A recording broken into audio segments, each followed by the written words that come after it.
Atos dos Apóstolos, capítulo 4. O Pentecostes. Ao voltarem os discípulos do Olivete para Jerusalém, o povo fitava-os, esperando descobrir-lhes no rosto expressões de tristeza, confusão e derrota. Mas viram alegria e triunfo. Os discípulos não pranteavam desapontadas esperanças. Viram o Salvador ressurgido, e sua promessa na despedida lhes ecoava constantemente aos ouvidos. Em obediência à ordem de Cristo, esperavam em Jerusalém o cumprimento da promessa do Pai, o derramamento do Espírito Santo. Não esperavam ociosos. Diz o registro que estavam sempre no templo, louvando e bendizendo a Deus.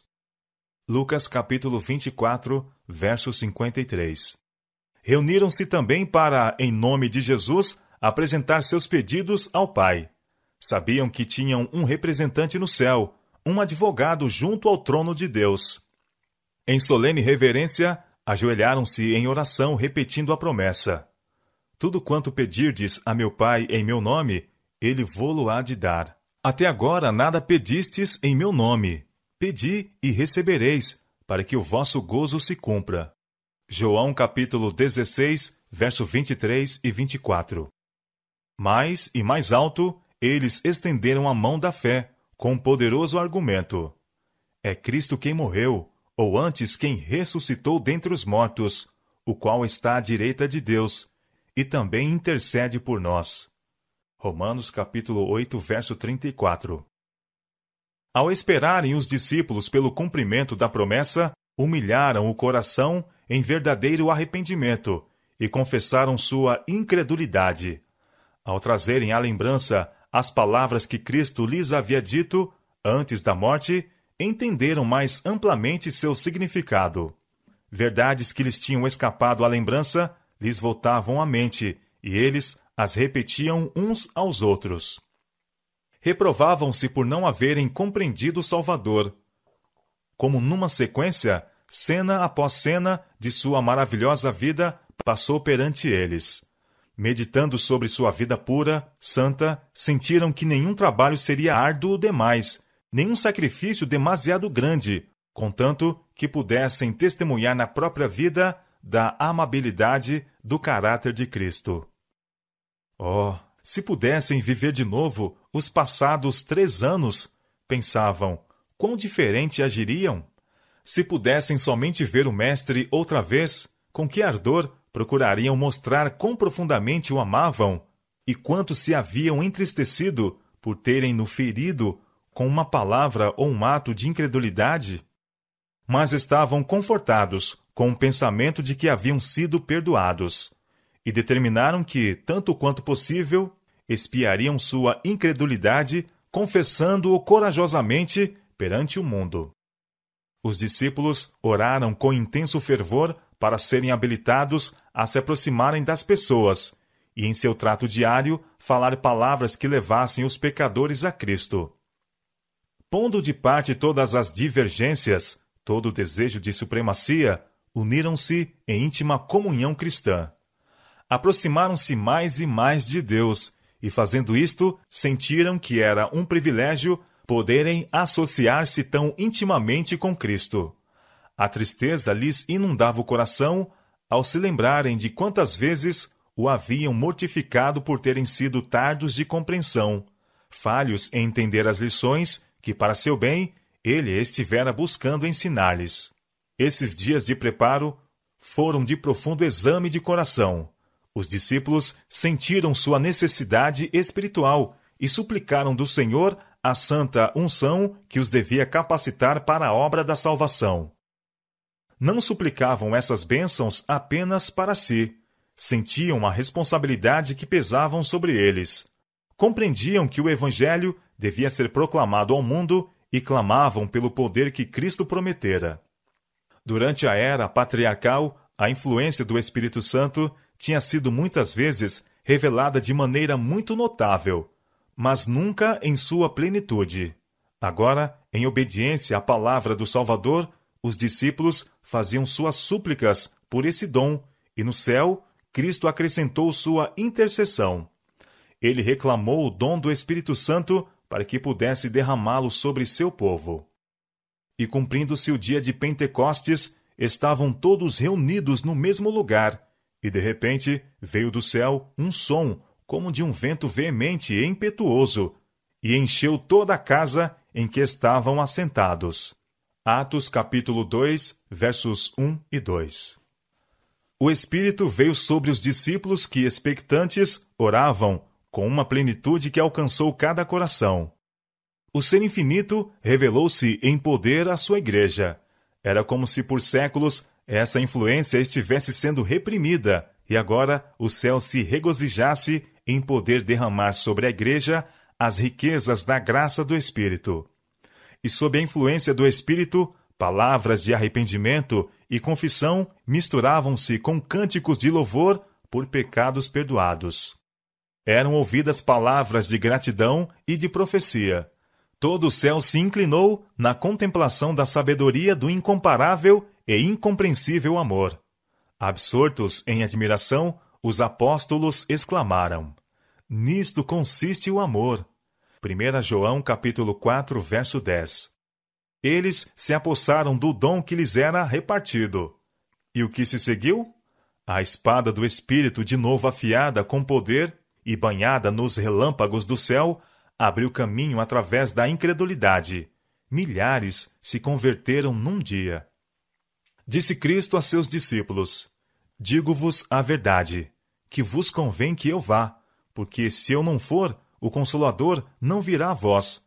Mas, se eu for, enviar-vo-lo-ei. Mas, quando vier aquele Espírito de verdade, ele vos guiará em toda a verdade, porque não falará de si mesmo, mas dirá tudo o que tiver ouvido, e vos anunciará o que há de vir." João capítulo 16, versos 7 e 13. A ascensão de Cristo ao céu foi para seus seguidores de que estavam para receber a bênção prometida. Por ela deviam esperar, antes de iniciarem a obra que lhes fora ordenada. Ao transpor as portas celestiais, foi Jesus entronizado em meio à adoração dos anjos.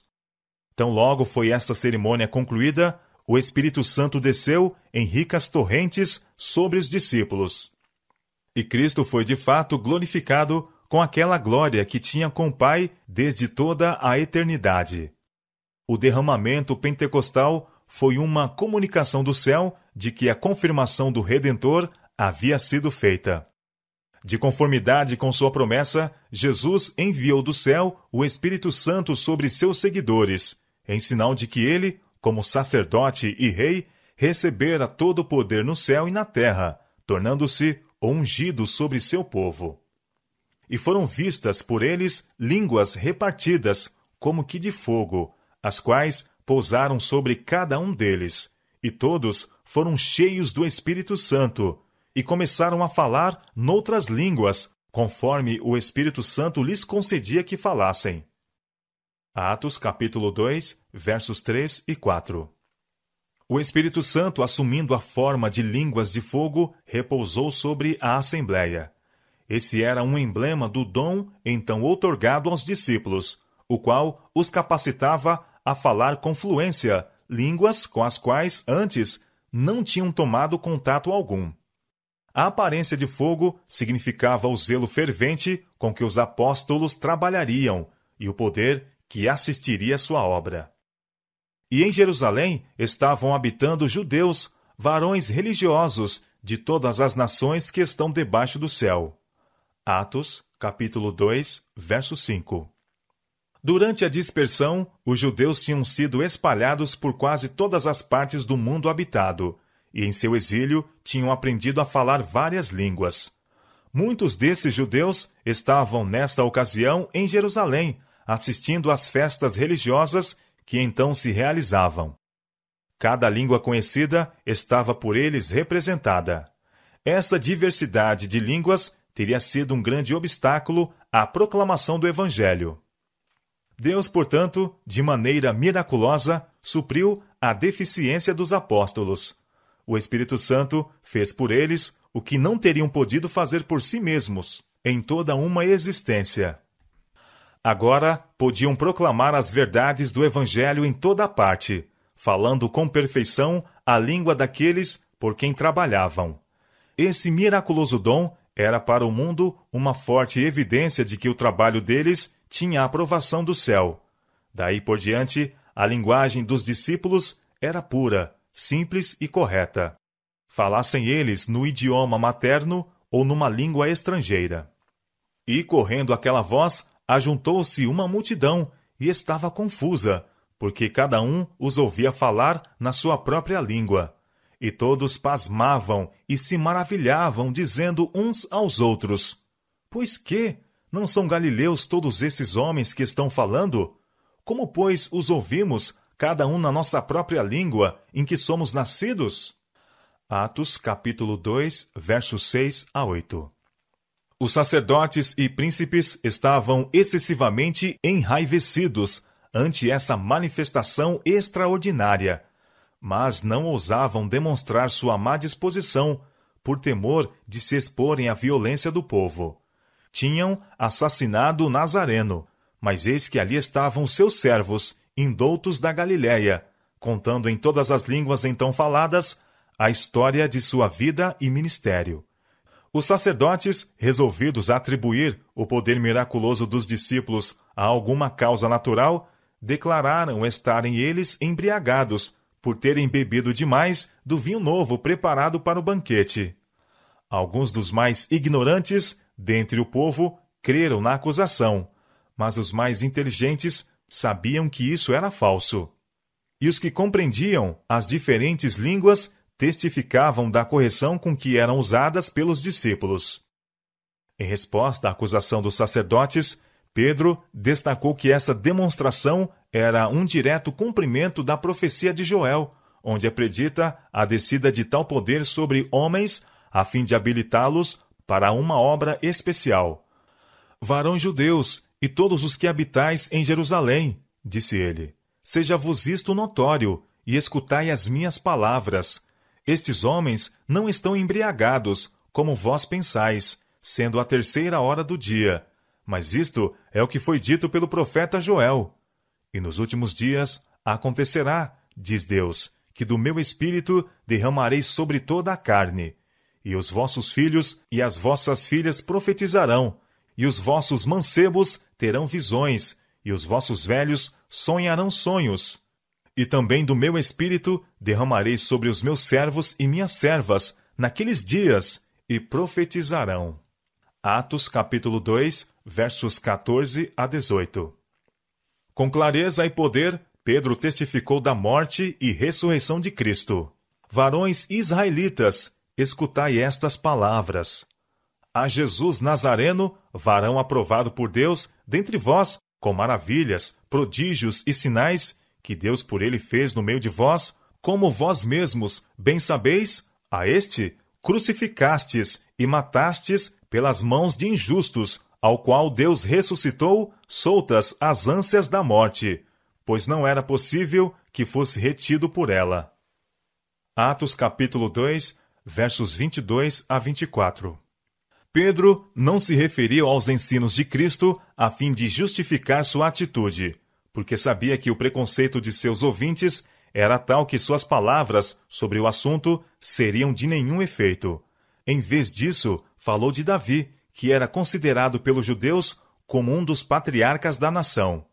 Porque, declarou, dele disse Davi, sempre via diante de mim o Senhor, porque está à minha direita, para que eu não seja comovido. Por isso se alegrou o meu coração, e a minha língua exultou, e ainda a minha carne há de repousar em esperança, pois não deixarás a minha alma no Hades, nem permitirás que o teu santo veja a corrupção.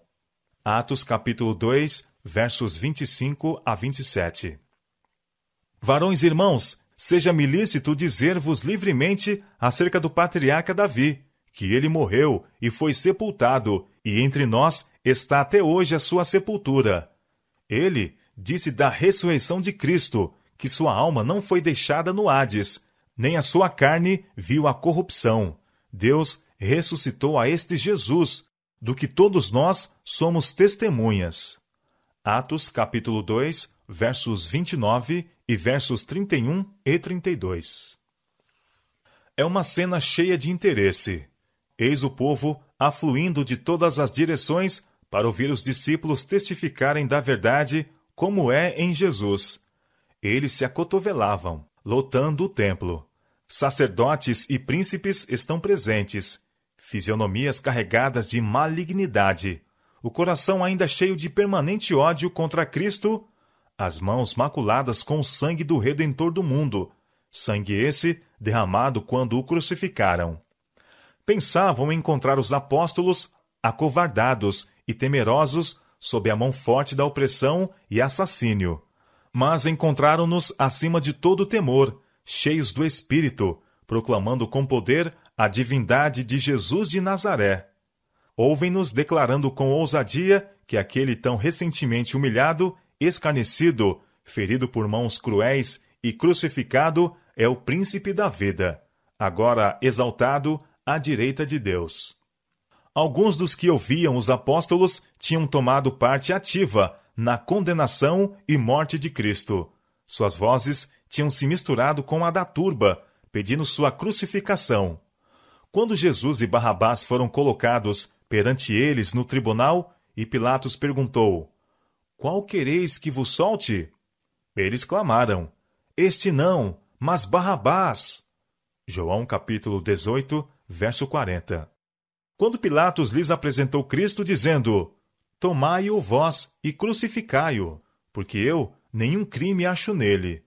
Estou inocente do sangue deste justo. Eles exclamaram: O seu sangue caia sobre nós e sobre nossos filhos. Mateus capítulo 27, versos 24 e 25. Agora eles ouvem os discípulos declararem que era o Filho de Deus que havia sido crucificado. Sacerdotes e príncipes tremeram. Um sentimento de convicção e angústia se apoderou do povo. Compungiram-se em seu coração e perguntaram a Pedro e aos demais apóstolos: Que faremos, varões irmãos? Atos capítulo 2, verso 37. Entre os ouvintes dos discípulos havia judeus devotos, sinceros em sua fé. O poder que acompanhou as palavras de Pedro convenceu-os de que Jesus era, de fato, o Messias. E disse-lhes Pedro: Arrependei-vos, e cada um de vós seja batizado em nome de Jesus Cristo, para perdão dos pecados, e recebereis o dom do Espírito Santo, porque a promessa vos diz respeito a vós, a vossos filhos e a todos os que estão longe, a tantos quantos Deus nosso Senhor chamar. Atos capítulo 2, versos 38 e 39. Pedro deixou claro ao povo convicto o fato de que haviam rejeitado a Cristo por terem sido enganados pelos sacerdotes e príncipes, e que se eles continuassem a buscar conselho desses homens e esperassem por eles para reconhecerem a Cristo, em vez de ousar fazê-lo por si mesmos, jamais o aceitariam. Estes homens poderosos, embora fazendo profissão de piedade, eram ambiciosos de riquezas e glórias terrestres. Não desejavam vir a Cristo para receber esclarecimento. Sob a influência desta celestial iluminação, as passagens da Escritura que Cristo tinha explanado aos discípulos apresentavam-se perante eles com o brilho da verdade perfeita. O véu que os impedia de ver o fim do que fora abolido estava agora removido, e eles compreendiam com perfeita clareza o objetivo da missão de Cristo e a natureza de seu reino. Puderam falar com poder a respeito do Salvador, e ao desdobrarem perante seus ouvintes o plano da salvação, muitos ficavam convictos e persuadidos.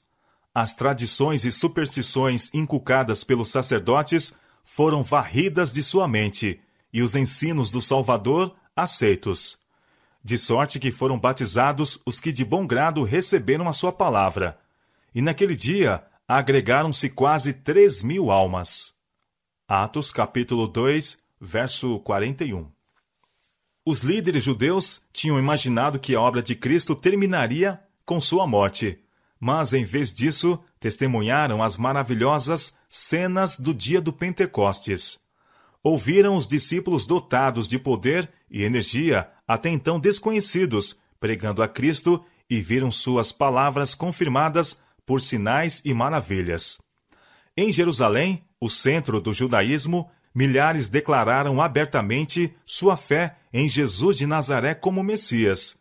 Os discípulos estavam assombrados e sobremodo jubilosos com a abundante colheita de conversos. Eles não consideravam essa maravilhosa colheita como resultado de seus próprios esforços. Sabiam que estavam somando ao trabalho de outros homens. Desde a queda de Adão, Cristo estivera confiando a servos escolhidos a semente de sua palavra, para ser lançada nos corações humanos. Durante sua vida na terra, ele semeara a semente da verdade e a regara com seu sangue. As conversões ocorridas no dia do Pentecostes foram o resultado dessa semeadura, a colheita da obra de Cristo, revelando o poder de seus ensinos. Apenas os argumentos dos apóstolos, conquanto convincentes e claros, não teriam removido o preconceito que resistira a tanta evidência. Mas o Espírito Santo, com divino poder, convenceu os corações pelos argumentos. As palavras dos apóstolos eram como afiadas setas do Todo-Poderoso, convencendo as pessoas de sua terrível culpa por haverem rejeitado e crucificado o Senhor da Glória. Sob a influência dos ensinos de Cristo, os discípulos tinham sido induzidos a sentir sua necessidade do Espírito. Mediante a instrução do Espírito, receberam a habilitação final, saindo no desempenho de sua vocação. Não mais eram ignorantes e iletrados. Haviam deixado de ser um grupo de unidades independentes ou elementos discordantes em conflito. Sua esperança não mais repousava sobre a grandeza terrestre. Todos eram unânimes, e era o coração e a alma da multidão dos que criam. Atos capítulo 4, verso 32. Cristo lhes enchia os pensamentos e eles visavam ao avançamento de seu reino. Na mente e no caráter haviam se tornado semelhantes a seu mestre, e os homens tinham conhecimento que eles haviam estado com Jesus. Atos capítulo 4, verso 13. O Pentecostes trouxe-lhes uma iluminação celestial. As verdades que não puderam compreender enquanto Cristo estava com eles eram agora reveladas. Com uma fé e certeza que nunca antes conheceram, aceitaram os ensinamentos da Sagrada Palavra. Não mais lhes era questão de fé ser Cristo o Filho de Deus. Sabiam que, ainda que revestido da humanidade, ele era de fato o Messias. E contaram sua experiência ao mundo com uma confiança que inspirava a convicção de que Deus estava com eles. Eles podiam falar no nome de Jesus com segurança, pois era ele seu amigo e irmão mais velho. Levados em íntima comunhão com Cristo, assentaram-se com ele nos lugares celestiais. Com uma linguagem convincente, vestiam suas ideias quando testificavam dele. Tinham o coração sobrecarregado com a benevolência tão ampla, tão profunda, de tão vasto alcance, que foram impelidos a ir aos confins da terra, testificando do poder de Cristo. Estavam cheios de um intenso desejo de levar avante a obra que ele tinha iniciado. Sentiam a enormidade de seu débito para com o céu e a responsabilidade de sua obra. Fortalecidos pela concessão do Espírito Santo, saíram com zelo para estender os triunfos da cruz. O Espírito os animava e falava por intermédio deles. A paz de Cristo brilhava na face deles. Tinham-lhe consagrado a vida para o serviço, e seu próprio semblante evidenciava a entrega que haviam feito.